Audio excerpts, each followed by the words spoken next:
नमस्कार दोस्तों, आकृतिज वर्ल्ड में आपका स्वागत है। आज मैं आपके लिए एक नई कहानी ज़िंदगी में उम्मीद का साथ मत छोड़ना लेकर आई हूँ। यह कहानी एक दिव्यांग राजा की है जिसके राज्य में कोई भी परेशानी या समस्या नहीं थी। सभी लोग उस राजा से बहुत खुश थे और ऊपर वाले से धन्यवाद करते थे कि इतने अच्छे राजा को उनकी ज़िंदगी में भेजे हैं। वह राजा दिव्यांग था।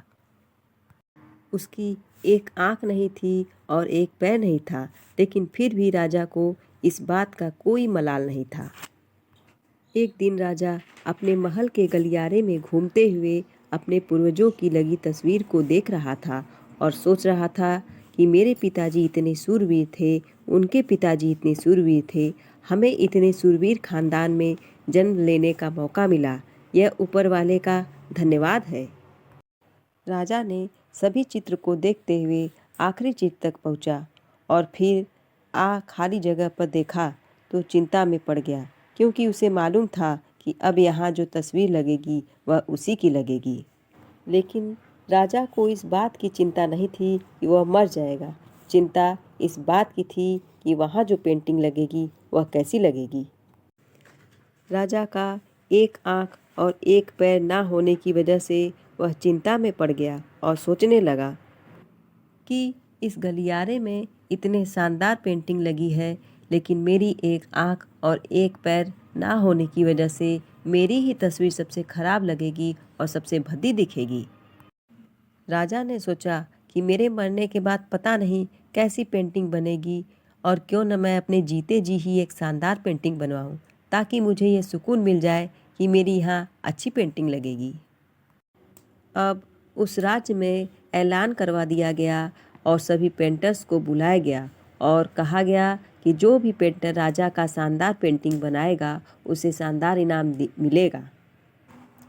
अब सभी पेंटर राज्य में आए और उन पेंटर को पता था कि अगर शानदार पेंटिंग बनेगा तो शानदार इनाम तो मिलेगा, लेकिन जिस राजा की एक आँख नहीं है, एक पैर नहीं है, उसकी शानदार पेंटिंग कैसे बनेगी। पेंटर सोच रहे थे कि इनाम का तो पता नहीं, लेकिन अगर शानदार पेंटिंग नहीं बनी और राजा गुस्सा हो गया तो सज़ा मिलेगी। इसलिए बड़े बड़े चित्रकार भी आगे नहीं आए। तभी उसमें से एक लड़का बोला, राजा साहब, मैं आपकी पेंटिंग बनाना चाहता हूँ, मुझे 24 घंटे का वक्त दीजिए। अब सभी बड़े बड़े पेंटर हैरान हो गए कि ये लड़का क्या पेंटिंग बनाएगा, और अगर राजा को पेंटिंग पसंद नहीं आई तो इसे सज़ा ज़रूर मिलेगी।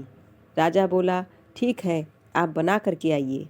अगले दिन वह लड़का तस्वीर बनाकर लाने वाला था और दरबार पूरी तरह से भर चुका था।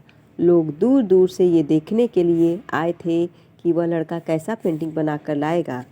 अब लड़का जब उस राजा की पेंटिंग बनाकर लाया तो लोग आश्चर्यचकित रह गए। सब लोग जोर जोर से तालियां बजाने लगे, सीटी बजाने लगे, और जब राजा ने उस पेंटिंग को देखा तो वह बहुत खुश हुआ और बोला कि वाह, इससे अच्छी पेंटिंग तो पूरे गलियारे में नहीं है। राजा ने उसे ढेर सारा इनाम दिया। अब आप सोच रहे होंगे कि उस राजा की क्या पेंटिंग बनी होगी, जिसकी एक आँख नहीं है और एक पैर नहीं है, कैसी पेंटिंग बनी होगी। उस तस्वीर में लड़के ने उस राजा को घोड़े पर सवार किया था। एक साइड से उस राजा का पैर दिख रहा था और राजा तीरंदाजी करते हुए निशाना लगा रहा था, और निशाना लगाते वक्त एक आँख बंद हो जाती है, और उस लड़के ने उस राजा की वही आँख बंद कर दी थी जो राजा के पास नहीं थी। इस तरह उस लड़के ने राजा को निशाना लगाते हुए घोड़े के ऊपर सवार दिखाया, और वह अब तक की सबसे शानदार पेंटिंग थी। उस लड़के के सामने भी चुनौती थी, संकट था, लेकिन उसने सकारात्मकता का साथ नहीं छोड़ा। तो दोस्तों, ज़िंदगी में सब कुछ छोड़ देना, लेकिन मुस्कुराना और उम्मीद कभी मत छोड़ना, क्योंकि जिसने उम्मीद का साथ छोड़ दिया तो फिर ज़िंदगी उसका साथ छोड़ देती है। हर पल सकारात्मक रहिए, खुश रहिए, ऊपर वाले के आशीर्वाद के साथ और अपनों के प्यार के साथ, अपनी अच्छी और सच्ची मेहनत के साथ कुछ कर दिखाओ, कुछ ऐसा कि दुनिया करनी चाहे आपके जैसा। वीडियो को लाइक, शेयर एंड चैनल को सब्सक्राइब करना न भूलें। Thank you.